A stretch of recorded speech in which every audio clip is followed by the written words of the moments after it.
Oh, I did. You're supposed to ask, how are we enjoying the air conditioning? Yeah! That's the best part of our show. Anyways, my name is JoJo. My name is Elsa. Yeah, we work for a company called Conservation Ambassadors. And what it is we do at our center is we give a home to rescued wildlife. Each animal with their own unique story of why they are with us at our center. And we take these animals in, give them lots of love and attention, and the ones that we can, we train to travel, taking mostly to school groups. But today, we brought some amazing rescued wildlife to share with you guys up close and personal, and our first guest is an absolute star of these programs. And she's a little bit famous here at Seaworld. Her name is Tater Tot. Check her out. This big girl, this is Tater Tot, and what is she? Adorable! A capybara. And you What? know, that's amazing to me. See, back when I was a kid, which was not that long ago, Ha! might have been that long ago, but nobody knew capybaras that well. These guys were more like trivia animals. And maybe if you had studied a bit about wildlife, you might know the capybara. But ever since these guys have been discovered on social media for doing funny things, they have now become one of the most famous and recognizable animals on this planet. In fact, even Tater Tot here is guilty of going viral several times on social media, even though neither of us have an account. And now she thinks she's an influencer. Well, this girl here, she was actually sent to our center in a really weird way. See, there was a breeding program out in Arizona, a place that bred animals for other zoos, but their owner unexpectedly passed away, and they had to shut down and find homes for all of their animals. So we had a call asking if we could give some animals a home, and we did some amazing creatures, including a capybara that showed up at our center and gave birth 2 days later. Now here's the thing. Tater Tot's mom, she took care of all the other babies, except for little Tater Tot. See, she had rejected her. So what I had to do is, I had to become mom. I took her to my home. I had to give her a bottle every 2 to 3 hours, day and night. And she started to do educational programs. And the reaction that she gets from kids when we go to a school program is incredible. It's like walking into that room with a celebrity. In fact, it's safe to say that the 3 years that she's been doing school programs, she's spread more passion about wildlife than any other animal I've ever worked with. You know, today, we're not really here to talk about capybaras. No, today we're here to get you guys just as excited about our North American wildlife. Animals that we have living right here in the United States that we feel tend to get overlooked. And our first guest is a perfect example of that. His name is Whizzer. Check him out. Come on in here, Whizzer. Bye, Tater Tot. This is Whizzer, and he is the turkey vulture. Turkey, Now, turkey. look at that bald head. I've seen JoJo's dad, and JoJo is probably going to look like that in a few years. Ha! But turkey vultures, they wake up in the morning, and the first thing that they do is they spread their big, beautiful wings and sunbathe. And once they're nice and warm, they take flight. Once they're up in the air, they'll do big, lazy circles, and they might look lazy, but they're actually working. They're smelling for the grossest, most disgusting, stinkiest rotten things that they can find. And when they find something that's gross and has been dead for a while, they think lunchtime, and they fly down and make a meal out of it. Yes, vultures eat dead stuff. And some of us hear that and think, ew. But if we're being honest, most of us eat dead stuff too. Nobody's chasing a cow down the road to chew on its leg. The one difference is that vultures can eat meat with so much germs and bacteria that it would make us sick to our stomachs. And because they're sticking their heads into rotting meat, they have that bald head so it doesn't get stuck to their feathers. But vultures, they do cool their legs off in kind of a gross way. Do you guys want to hear it? Yeah. Right. Well, vultures cool off their legs by peeing down them, which is how he got his name. Gross. Whizzer. But Whizzer, he came to our center around 17 years ago with a wing injury. And we're not exactly sure what happened, but we think he flew into a power line that broke his right wing. And these birds, they have hollow bones, which means they often don't heal right, and that's what happened to Wizard here. He can still fly a little bit, but just not enough to survive on his own out there in the wild. But vultures, they do serve a very important role working as nature's cleanup crew. But let's give it up for Wizard, the big beautiful turkey vulture here. Wizard. Awesome job, bud. Now, our next guest. He might be famous for flying, even though his hooves have never left the ground. Ooh. His name is Murphy. Come on out here, Murph.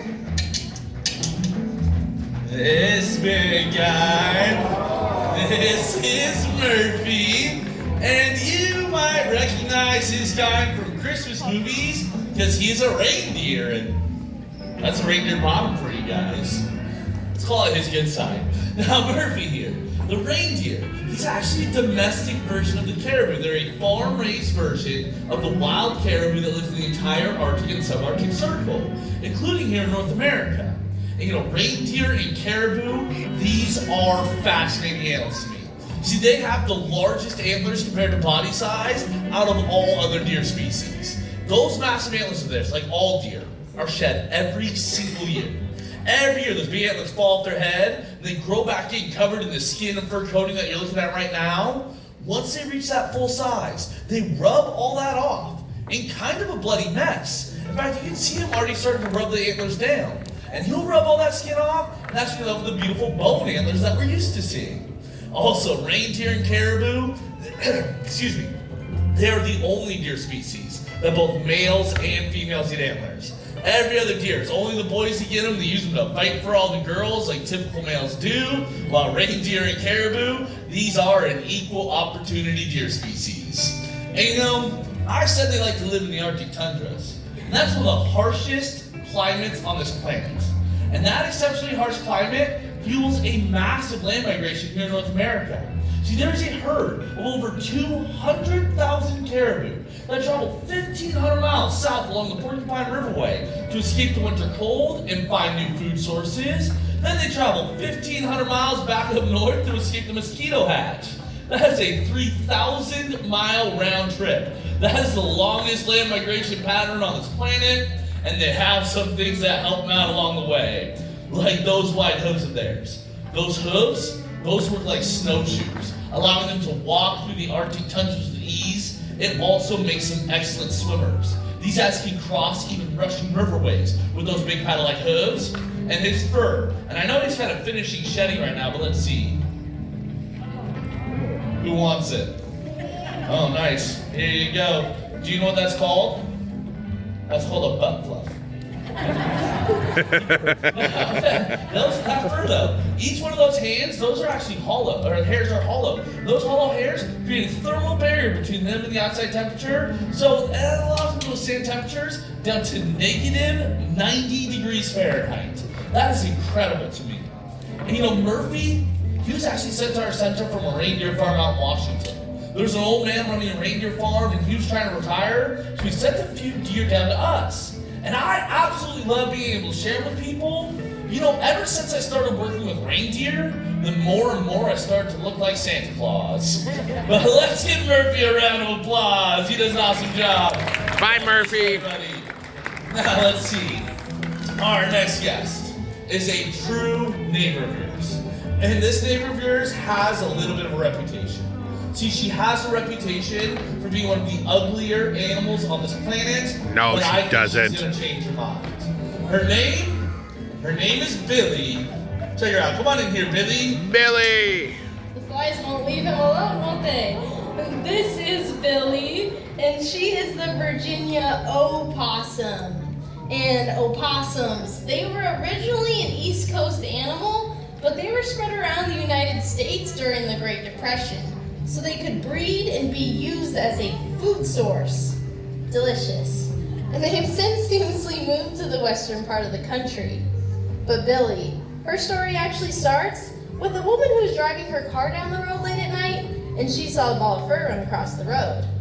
Now, this lady, she tried to stop, but she couldn't, and accidentally hit that ball of fur.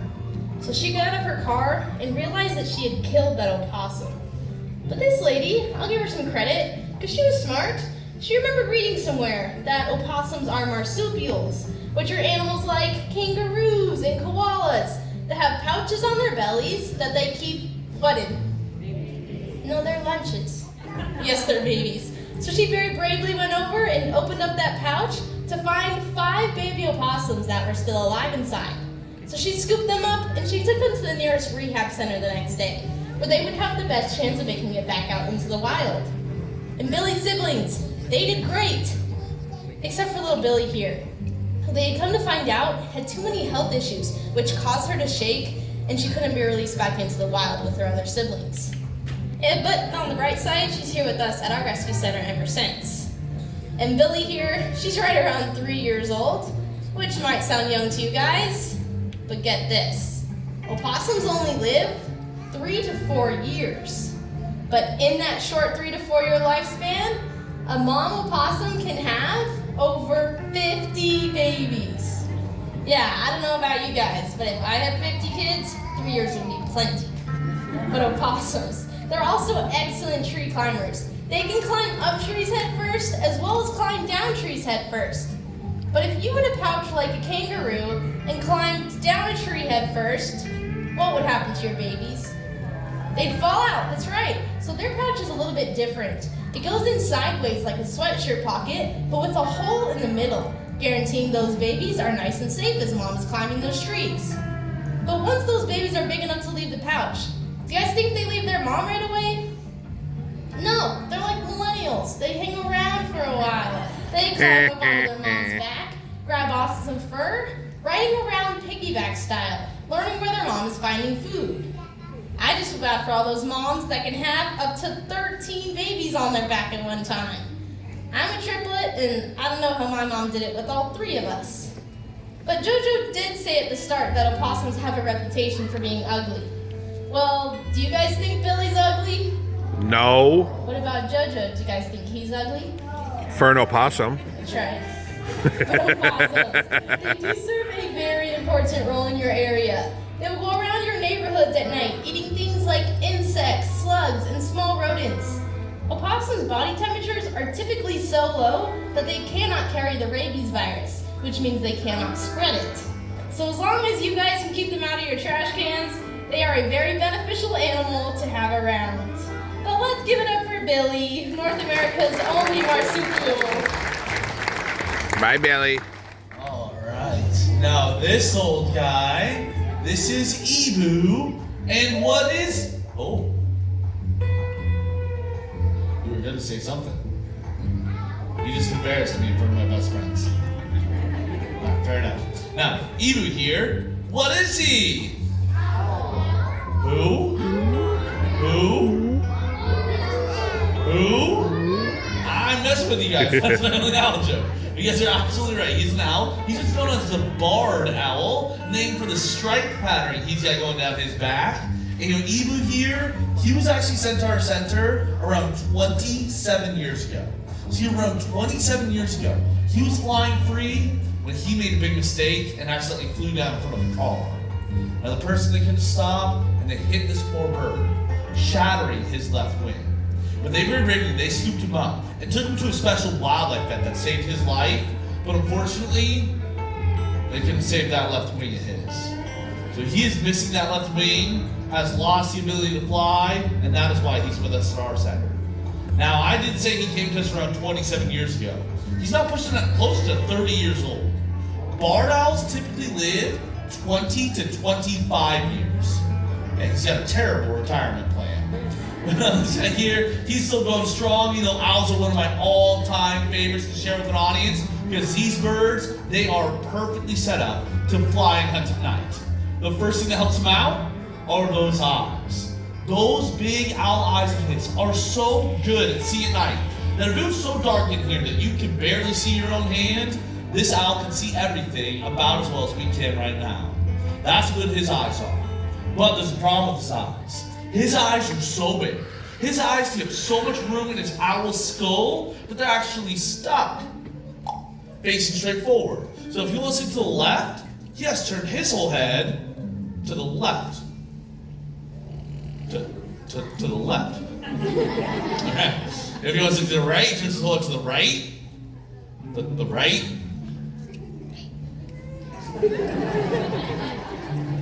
That's the closest it's ever worked. Anyways, that's why he's got that flexible neck, and he can turn his head almost one full time all the way around. Now, for the second thing that helps him out, for this, I need another volunteer from our front row here. No, you guys got butt fluff. How about you? Stand up for me. Stand up for me. Yes, stay right here, right in front of the stage. I need you guys to stay perfectly quiet and listen to the sound this bird makes when he poops. Bad reflexes. Sorry. But no, do me a favor. Can you put him on his back for me? Does he have soft feathers? He's got super soft feathers. Give me a fist bump. Let's give our volunteer a round of applause. You great. You want to try too?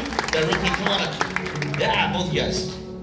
You guys were very eager as well. But no, he's right. He has super soft feathers. And those extra soft feathers combined with his specialized feathers called comb feathers. Those two factors creates him the gift of silent flight. And that silent flight would help him out in two ways. Because if he was flying through the forest at night, he would only be looking for food, he would be listening for food. And if he was up there going floppity, floppity, floppity, he can hear the mice and the rats that come on the ground. The second way it helps him, those mice and rats, they might not hear him coming. He can make a sneak attack to capture his prey. And you know, now this size, he can eat about 2 to 3 small rodents a night. They are a super important part of the balanced nature. Out there making sure we aren't overrun by the mouse and rat world. And, you know, even though he's going through a bit of a molting cycle right now, I still think he's a stunningly beautiful creature. But that's old man Ebu. Let's say goodbye to the barn out here. Adios, amigo. Alright. Oh, our next guest, though, happens to be North America's largest reptile. This guy, he's like working with a living, breathing dinosaur. His name is Chubbs. Chubbs? Check him out. Come on in here, Chubbs. That's right. Bye, Ebu. This is Chubbs, and he is the North American alligator. And I'm not sure if he'll do it because he's a little bit wiggly. But if you guys wave at him, he might wave back.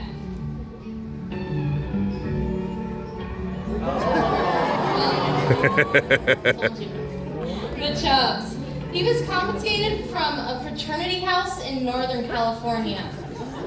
And for you kids that don't know what a fraternity house is, it's a place where young men go to college and do good things in the community. But Chubbs, he was confiscated by California Fish and Wildlife and sent to us at our center around 7 years ago. And we sure do love him a whole lot, but one day he'll start to mature, lose his yellow coloring, and get larger and larger until one day he'll look a little bit closer to this size. Check this guy out. Now this is Spike, and he's about 6.5 feet, about 110 pounds of North American alligator.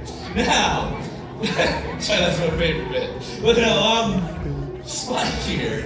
The first question people always seem to ask me about Spike is, Jojo, why doesn't he bite you? And you guys know what the answer to that question is? Well, Spike here, he only bites Dodger fans. Yeah, he's very smart. No, he hates winners. But no, this guy here, he's actually been doing educational programs with us for the past 34 years. See, around 34 years ago, he was found being kept in a man's bathtub in Los Angeles. Yeah, do you know where an alligator does not belong? Yeah, in a bathtub anywhere. And this guy here, he was sent to our center, and he's been helping us do education programs ever since. But alligators, these guys are perfectly set up for life in our southern swamps. Everything from his nose being positioned on top of his snout, he can stick just the tip of his nose out of the water, and he can breathe, or it's kind of like a snorkel. Then, he's got these awesome spikes. Those spikes running down his back, those are what's known as an osteoderm. Can you guys say osteoderm? Osteoderm. Now, one more time. Osteoderm. Now, third time. Osteoderm. Do you guys know what I'm doing? Catching my breath, that's right.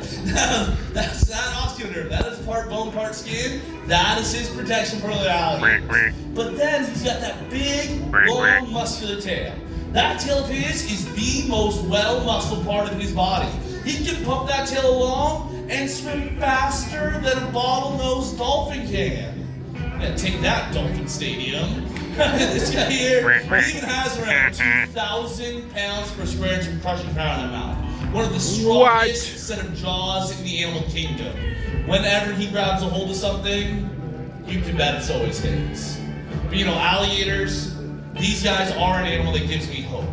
See, alligators give me hope because we almost lost these big, beautiful creatures. We almost lost the North American alligators because of this side skin.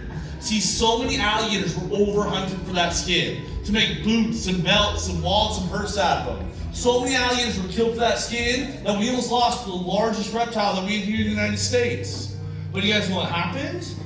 People got involved. They started protecting the alligators. They protected the alligators' habitats. And now the North American alligator has made such a strong comeback. There are now over 4 million alligators in the wilds of the United States. Now they have to have a hunting season just to manage population. But it shows that if we truly care about a species, we can make a big difference out in the wilds. But let's say goodbye to Spike, the North American alligator here. Bye, Spike. Well, guys, that's not how you do it. You say, see you later. And you know what? I know I'm very clever, but no, I did that same joke in school once, and this little kindergartner came up to us at the end of the program and said, "See you later, alligator," to Spike. So I said, "In a while, crocodile." And this little kindergartner looked me dead in the eye and said, "See you soon, you big baboon." Roasted me. Anyways, let's give Spike a round of applause, though. He does an awesome job. Bye, Spike. Never trust a kindergartner. Well, I have a question. Are you guys enjoying the show so far? Yeah. Awesome, I'm glad. Well, for the next 30 seconds, I've been promoted to a stagehand. Promoted? Because they make more than me. So what I'm going to do is I'm going to move this perch up nice up close and personal. Because for our next guest, she has a little bit of some balance issues. And so this perch helps her out. And like always, I do all the real work around here. And so JoJo is grabbing our final Seaworld guest. San Diego. And if you can't tell what she is by the sound of her voice, She's no, iconic. she's not talking. I'll give you a couple of hints. She happens to be one of the most iconic animals on the planet, as well as our country's national symbol. She's helping us raise awareness for our friends up in Big Bear, but her name is Spirit. Check her out. This big girl. This is Spirit. Oh. Up you go, girl. That was a bad jump. You good? Alright, turn around here, girl. Now this is Spirit, and she is the bald eagle. Now, she's not called the bald eagle because she looks like Whizzer and has her receding hairline. No, she's called the bald eagle because of white coloration on her head and down her tail feathers. But you know when this bird was first born? She didn't have any of that. No, when she was first born, she was almost completely black and brown for the first year. It took about 6 years for her to develop that adult coloration in, and yet this young bird, on one of her very first flights up in Sitka, Alaska, she tried to steal a fish from a fisherman. This person didn't take kindly to that and shot this beautiful bird in her left wing. And somehow, this young bird, she managed to swim her way back to shore, where she was taken in by the Sitka Raptor Center, where they saved her life. But unfortunately, that left wing was so badly infected, they had to amputate it above her elbow. So she is missing that left wing, has lost the ability to fly, and that is why she's with us at our center. Now, bald eagles, though, these are another animal we almost lost. See, we almost lost the bald eagles due to a chemical called DDT. See, DDT was thought to be this miracle pesticide. People spray it on their crops, they even spray it on their children. You know, the real pests. They use this chemical all the time. That chemical would wash in the riverways and be absorbed by the fish. The eagles would then eat those fish, and the eagles themselves would survive. But they ended up with a calcium deficiency. And that calcium deficiency resulted in the bald eagles laying very soft eggs. So when they would nest, the eggs would break, and no new generations of eagles were being born. Now, DDT was banned in the 70s. It was done being used, but the problem was still occurring, and our national symbol was in danger of going extinct.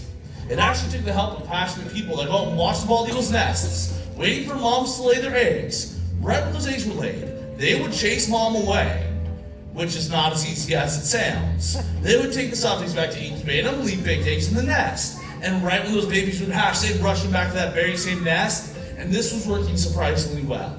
The best part was those babies, they didn't have the chemical in their system anymore. They were able to reproduce on their own.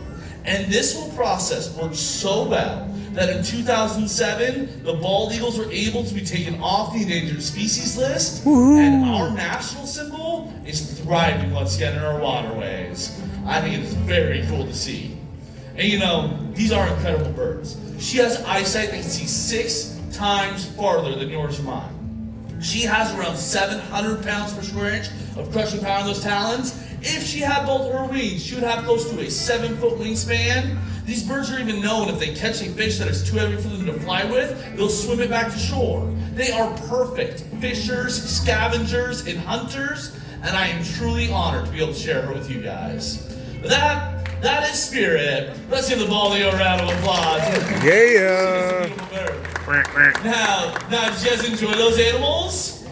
I hope you did. I hope you guys learned something. Maybe gain some more passion about North American wildlife. But before we let you go, we don't feel like we're doing our job unless you say this last part. And that's if there's anything that you guys care about. Whether it's people, plants, animals, or the planet itself, just get out there and do something about it. And you know, you guys have already done some good today. By supporting Seaworld, you've supported a company that has now rescued over 43,000 animals, let alone support small rescue centers like ours. But we do want to thank you guys for being a very fun audience. We hope you enjoy the rest of your day here at Seaworld San Diego, everybody. Thank you. Thank you. SeaWorld San Diego. And we'll be out for a little bit. Bye, guys. In the building, feel free to come up and get close.